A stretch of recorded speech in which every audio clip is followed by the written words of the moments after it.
एक एक गोष्टी जर आपल्याला मिळत जात ते करून हळूहळू करत जात काय होणार आहे. अब्दालीकडेही जाणार की जे दोन्ही सैन्य आहेत या दोन्ही सैन्याचे काही आकडे आहेत. साधारणपणे दोघांच्याकडे लढणारे सैन्य होते त्याची संख्या जवळजवळ सारखीच होती.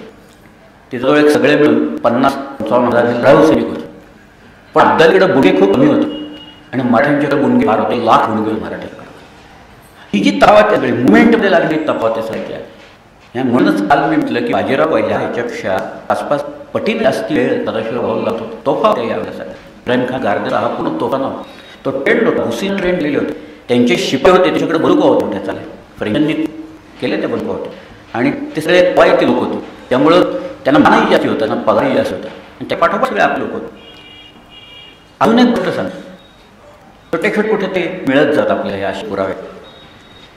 अब्दालीच्याकडं दुर्बीण होती. मराठ्यांच्याकडं माकडं दुर्बीण असल्याचा काही उल्लेख कुठं नाही. अब्दाली लावरून मराठ्यांच्या हालचाली पाहू शकत होता की डावच पाहू शकत होता. ही दुर्गंधी जी मी म्हणते ना या दुर्गंधीच्याबद्दल भाऊंनी अब्दालीला पत्र लिहिलं होतं. ते लिहिलं की प्रचंड प्रमाणात दुर्गंधी मी तुमची प्रेत लोकांची ती नष्ट करून टाका. तेव्हा अब्दालीने एक निरोप बोला दिला की तुम्हाला तुमची प्रेरणा यायची असेल तर घेऊन तिथली माझी प्रेत काही काढणार. कारण वारा त्या अनुक होता. वारा तोटा व्हायला लागला होता. ही दुर्गंध सगळी तिकडे पडायला लागली होती. ते नव्हतं रोग पसरले. सुदैवाने इथं कुठं रोगराई पसरलेली तिथं पानिपत झाल्यानंतर सुद्धा काही रोग मात्र पसरले नाही आपल्याकडे. हे सगळं चाललेलं असताना 22 नोव्हेंबर या दिवशी चंद्रग्रहण मग खूप लोक मारले गेले. त्यात मग परत लोक मारलेले आणि जनकोजी शिंद्याने मोठा पराक्रम केला आणि जवळजवळ 300-400 रोले त्यांनी मारले असतात. चिलखत घालून मराठी लढले. मराठ्यांकडे जनकोजी पूर्ण शिरसराण भुकी घालून मंडळ गेलेली. दुसरी एक मोठी गोष्ट झाली ती 7 डिसेंबरला झाली. 7 डिसेंबरला पहिले चालून बनकी वाजायला लागली.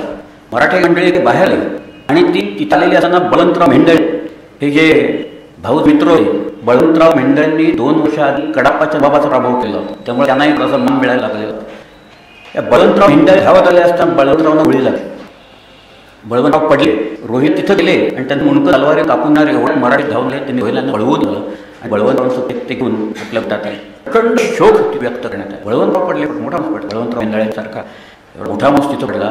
त्यांचे नातेवाईक होते. बळवंतरावची पत्नी होती तिथं ताई मेंढळे. ताई मेंढळे म्हणाली मी सती राहणार. ताई मेंढळे पानपत रणांगणावर होती गेली. हे नंतर किती बाहेर गेले याची मला माहीत नाही. त्यांच्या आकर्षित येतात ते किंवा राहणार माझ्या अडचणी. परंतु ताई मेंढळे 7 डिसेंबरला त्या चंद्रग्रहणाच्या दिवशी कार्तिकाची पौर्णिमा होती. त्या खंडग्रास चंद्रग्रहण होतं. त्या बळवंतराव मेंढळे पडल्याच्यामुळे ताई मेंढळे सती घेता. अजून मोठी गोष्ट घडली ही थोडी नंतरची ही गजा असावी उद्या 20 डिसेंबरच्या आसपास. तो पण मध्य काळात अब्दालीनं आपला तळ हलवलेला होता आणि तो दहाड सिना म्हणजे गाव आहेत त्या गावाच्या तुझ्या वऱ्या बाजूला शाव तिथं ते आणलेला होता आणि तो यमुनेच्या इकडं बहुधा ते सगळे मार्ग सुलभ झाले असतील रसदेश आणि त्यामुळं त्यांनी तो गोळ हलवून आतापर्यंत राहिलेलं नव्हतं या गावात. पण 20 डिसेंबर तारीखने 3 दिवसानंतर ही बातमी बोलत कळली म्हणून इथे सांगतोय. गोविंदपंत बुंदले ज्यांना भाऊ पत्र पाठवतोय सांगतोय उमग दुनिया पैसे दुनिया त्यांनी एक 2-4 लाख रुपये जमवले होते कल्पशी. पण पाठवणार रुपनं मध्ये तर आपली चिप होते. ह्याच वेळी अब्दालीनं हा जो शाही मार्ग होता तो शाही मार्ग करून ठेवला होता. अब्दाली यमुनेत खेळून असेच तो हा मार्ग मोकळा व्हावा. कदाचित भावडी सगळ्यांना वाटला तर येऊ शकले असते दिल्लीपर्यंत कारण अंतर्गत जायचं. परंतु तो मार्ग नंतर हा मार्ग त्यांनी शहापन खानला जाऊन ब्लॉक करून टाकला. त्यामुळे खाली यायची वरती यायचे सर्व मार्ग बंद झालेले. फार मोठा फेरावा जंगल होतं सगळीकडं. त्यामुळं मराठी काय केलं बघा. गोविंदपंत बुंदे म्हणाले मी दुआबाद जातो आता पलीकडे जातो यमुना ओलांडून पलीकडे जातो. त्यामुळं दिल्ली सोडून ते मेरठचे आले आणि मेरठला इथं एक घर बसला होता. त्यांनी सांगितलं देतोय तुम्हाला खंडणी तुम्ही थांबा इथं काही दिवस मला जरा पैसे जमा करू दे. गोविंदपंतांना असं वाटलं की बाबा इथं आपण का थांबलो तर जाताना अजून पैसे घेऊन जाता येते म्हणून त्या माणसाच्या शब्दावर विश्वास ठेवून गोविंदपंत तिथं थांबले असताना त्या गुजरांनी अब्दालीला निरोप ठेवला की हे पैसे घेऊन चालले तिकडे या माणसं ठेवा. त्याच वेळेला अफगाणिस्तानमधून ताई खान करीमात खान हे 2 मोठे सेना घेऊन आलेला अब्दालीनं सांगितलं की तुम्ही यांचा बंदोबस्त करा. हे यमुना ओलांडली दुआबाद आले आणि अचानक हल्ला केला. त्या हल्ल्यात गोविंदपंत पळायला गेले आणि लोक मारले गेले. गोविंदपंत हे एरवी पालखीतनं तसं घोड्यावरनं सराव नव्हतं ना. घोड्याचा फार सराव राहिले नव्हता. त्यांचं वय 60च्या वर गेलेलं. अशा वेळेला गोविंद पंत घोड्यावरनं 4 वेळा पडलेत. घोड्यावरनं पडत असताना 4 वेळा आपले शेवटी अफगाण हातात पडले आणि अफगाणने त्यांचं मुंडकं कापलं आणि ते मुंडकं आणि पहिलेही आई मिळाले ना तेव्हा हे सगळं घेऊन अताई खान करीमदाद खान हे अब्दालीच्याकडे. अब्दालीच्या पोटात काय झालं त्याच्या बातम्याच येत नव्हत्या. मराठींच्या बातम्या पकडल्या जात होत्या. काय अजून एक गोष्ट असते, फार महत्त्वाची गोष्ट आहे, त्याच्याकडे फार दुर्लक्ष होतं. तिथे जे जनावर असतात त्या जनावराला चरायला गवत लागतं. या सदाशिव भाऊंचे हत्ती होते ते पाठीमाग घरोला नावाचा एक गाव आहे. तर मग पाणी होतं, हत्ती पाणी भरपूर लागतं, प्यायला खाणी भरपूर लागतं. त्या घरोलापर्यंत जवळ 8-10 मैल मागं होते. परंतु तिथे जे बैल होते सगळे उंट होते बैल होते, या सगळ्यांना लागणारे जे नदीला आणायचे असते त्याला कही म्हणतात. ते कही आणणारे काबळे लोक असतात. तुम्ही आज जर का जवळून आणि तर उद्या मला लांब जावं लागतं, दुसऱ्या वेळी अजून लांब जावं, चौथ्या वेळी अजून लांब जावं. तुम्ही महिना जर मुक्काम केला तर तुम्हाला फार दुरून कही आणावं लागते. त्यावेळेला हे कबाडी बाहेर जात असत भाऊच्या सैन्यातले कही आणण्यासाठी. त्यावेळेला त्यांना पठाण लोक गाठून उठ्यातच मारत असतात. त्यांना प्रोटेक्शन द्यावं लागतं मोठं. परंतु हे लोक सापडले त्यावेळेला बरेच लोक मारले गेले. त्यामुळे ही एक भाऊला अडचणी टाकणाऱ्या गोष्टी. 20 डिसेंबरला ही गोष्ट केली. ते गोविंद पंतांचं मस्तक त्यांनी भाऊनं पाहिलं हातात. या अब्दाली पाहिलं ते त्या भाऊच्याकडे पाठवली सदाशिव भाऊंकडे. त्यांनी सांगितलं की हे तुम्ही स्वादाला वरती केले तर तुम्हीच पाहिल्यावर तिथून. मग त्याच्यावर व्यवस्थित संस्कार करण्यात येते त्या मस्तकावरती. ते मस्तकावर सगळे संस्कार ते केल्याच्या नंतर एक मात्र की जायचं कसं, कुठलं जायचं, कसं जायचं हा एक मोठा प्रश्न निर्माण दिलेला होता. त्यावेळेला अजून एक घटना घडली आणि भाऊची अडचणी भर करणारी होती. होळकराचे काही माणसं दिलीत होते. त्यात दादाजी पाशार म्हणून होतं. त्या दादाजी पाशाराकडे काही पैसे होते आणि त्यांचे लोक ते म्हणाले की आपण थोडंसं पकडणं आपण जवळ आणि भलं मिळून पैशाच्या हातात घेऊन टाकू. अजून काही बस त्याकडनं जातील फौजला आणखी काही दिवस बरे. ते जात असताना लोक संध्याकाळी थंडीचे दिवस होते, डिसेंबर वरची उत्तरेची थंडी होती. लोक शेवट्या पेटून बसले होते काही.